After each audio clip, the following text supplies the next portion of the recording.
Es runāju par atslēgas tehnoloģijām, kas lielā mērā caurstrāvo arī šīs gan prioritāros sektors, gan mūsu ekonomiku kopumā.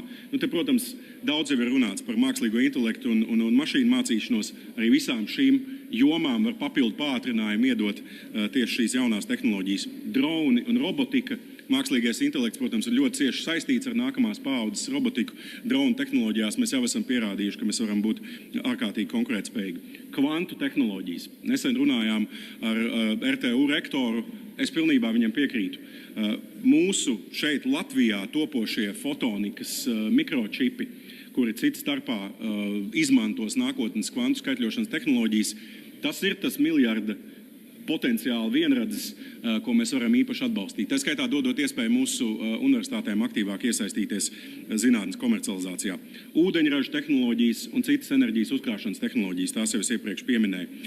5G, 6G un digitālās savienojumības tehnoloģijas. Arī šis ir tehnoloģiskais līmenis, kurā Latvijai ir iespējams būtiski kāpināt savu ražīgumu.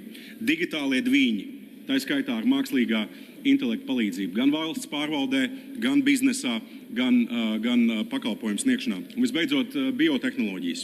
No medicīnas līdz lauksaimniecībai, no vides zinātnes līdz ģenētikai. Šīs ir tās 7, manuprāt, kritiski svarīgās tehnoloģijas, kurās investējot, mēs varam pacelt gan strateģiskās nozares, gan visu mūsu ekonomiku kopumā.